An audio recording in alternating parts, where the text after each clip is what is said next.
మానవజాతి ఇంతకుముందు ఎప్పుడూ చూడని ఒక అతిపెద్ద ట్రాజెడీని మనం నేపాల్లో చూసాం. Super floods. కానీ విచిత్రం ఏంటో చెప్పమంటారా? వర్షాలు లేవు. మరి ఇలాంటి వరదలు అంటే ఇందులో నుంచి కోలుకోవడానికి నేపాల్కి కొన్ని సంవత్సరాలు పడతాయండి. వాళ్ళు కోలుకోలేరు. ఇప్పుడు ఇది ఎలా ఉంది అంటే, ఇప్పుడు మామూలుగా మీరు భారత్ నుంచి నేపాల్ వెళతారు. ఈ పర్టికులర్ పాయింట్ ఎక్కడైతే ఇది చాలా పెద్ద లెవెల్లో, అంటే ఒక సీసీ కెమెరా అండి 70 అడుగుల హైట్లో దీన్ని పెట్టారు. ఏ వాహనాలు వస్తున్నాయి అంటే ఇదే మీకు వీసా ఎంట్రీ పాయింట్. మీకు చైనా వాళ్ళ పీపుల్స్ లిబరేషన్ ఆర్మీ అధికారులు ఉంటారు. సో మీరు వెళ్ళి ఆ వీసా పర్మిట్ తీసుకొని కైలాస మానస సరోవర యాత్ర చేస్తారు. టోల్ ప్లాజా అంటాం చూసారా, అలాగా మీరు వెళ్ళాలి. 70 అడుగుల పైన మీకు ఒక కెమెరా ఉందండి. దానికి పైన మీకు నీరు, వరద నీరు. ఊహిస్తారా? ఇలాంటిది నేను గౌరీకుండలో చూశాను. కేదార్నాథ్ వెళుతున్నప్పుడు గౌరీకుండ అనబడే ప్రాంతం వస్తుంది చూసారా. మీరు నిలబడి ఉంటే మీ కొండలకు పైనుంచి నీళ్లు వెళ్ళడం, వరద నీరు. అంటే మనకు అది చూసిన తర్వాత కొన్ని రోజుల పాటు నిద్ర పట్టదండి.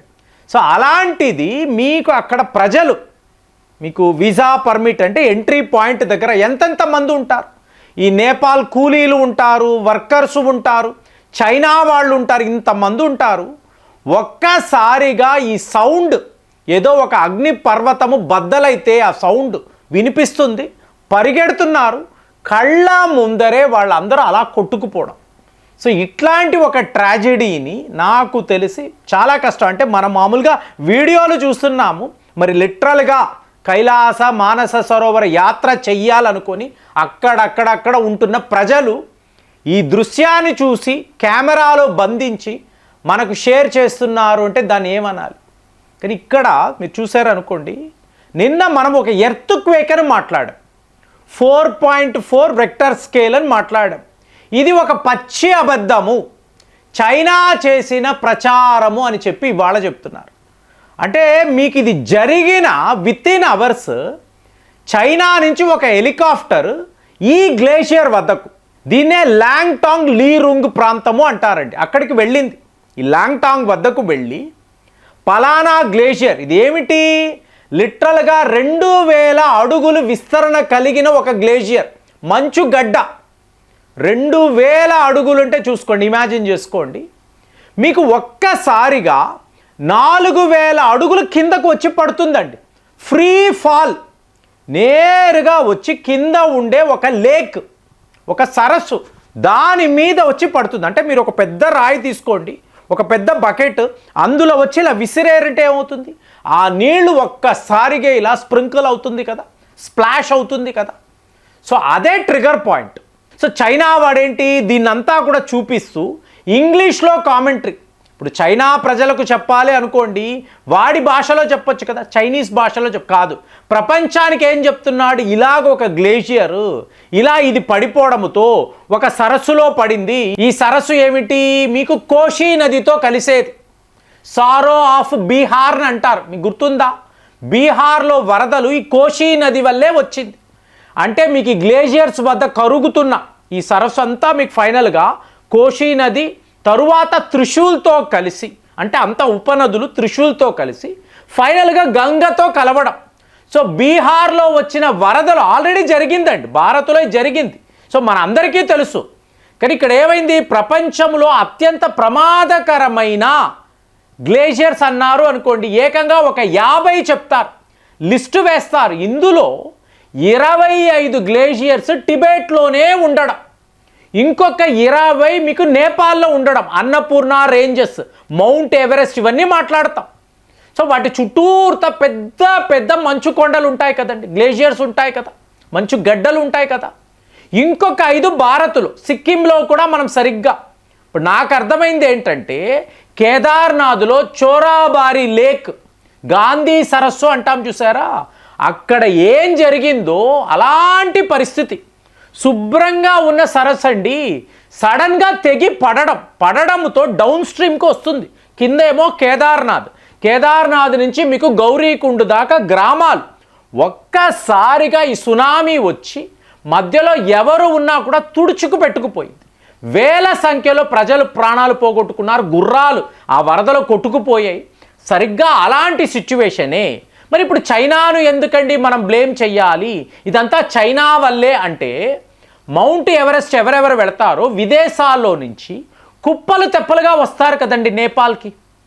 అలాగే ఈ కైలాస మానస సరోవరానికి వెళ్తారు కదా. ఇప్పుడు అందరూ ఏమంటున్నారు, 400 మంది మిస్సింగ్ అన్నప్పుడు ఇషా ఫౌండేషన్కి సంబంధించిన వాళ్ళు ఎంతోమంది ఫారినర్స్ అంటే వీళ్ళను సంప్రదించి మీకు ఆ బడ్జెట్ వేసుకొని మీకు నేపాల్ దాకా వచ్చి వీళ్ళతో వెళ్ళేవాడు ఎంతెంతమంది ఫారినర్స్ ఉన్నారు. సో ఇప్పుడు వీళ్ళందరూ వస్తున్నప్పుడు ఒకవైపు నేపాల్ వాళ్ళు పూర్తిగా స్టడీ చేస్తూ ఉంటారు, వర్షాలు ఎప్పుడు వస్తాయి, మనం చెప్తున్న క్లౌడ్ బ్యాండ్ ఏమిటి, మీకు అలాగే గ్లేషియర్స్ పరిస్థితి ఎంత స్థాయిలో ఇవి కరుగుతున్నాయి, పెద్ద పెద్దవి కదండి. ప్రపంచంలో ఈ హిమాలయాస్ను మీరు ఎక్కడా చూడలేరండి. మీకు అలాంటి గ్లేషియర్స్ అలాంటి కొండలు ఏ స్థాయిలో కరుగుతున్నాయి, గ్లోబల్ వార్మింగ్కి తగ్గట్టుగా వీటి యొక్క టెంపరేచర్ ఎలా ఉంది, ఇదంతా వీళ్ళు కీన్గా ఎవరు ఇటువైపేమో నేపాల్ అధికారులు, అటువైపేమో టిబెట్లో ఉండే చైనా వాళ్ళు. ఎందుకంటే వీళ్ళకి హ్యూజ్ ఆదాయం అండి, కైలాస మానస సరోవరము ఎవరెస్ట్ ఇదంతా వాళ్ళకి ఇన్కమ్ రెవెన్యూస్. కాబట్టి జాగ్రత్తగా గమనిస్తూ ఉంటారు. ఇక్కడ ఏమైంది, ఎప్పుడైతే ఈ ఫలానా ప్రాంతం లాంగ్టూంగ్ లీరూంగ్ అంటున్నాం చూసారా, ఈ ప్రాంతంలో ఈ గ్లేషియర్ యొక్క పరిస్థితి ఏమిటి, పక్కనే చైనా వాడి ప్రాజెక్ట్స్. ఇప్పుడు ఇది పడింది చూసారా, 4000 అడుగులు అన్నాను కింద పడింది, ఒక పెద్ద సూపర్ ఫ్లడ్ అనేది ఫామ్ అయింది. ఇక్కడ ఎటువంటి ఎర్త్క్వేక్ లేదండి, మీకు ఆఫ్టర్ షాక్ అనే అనాలి.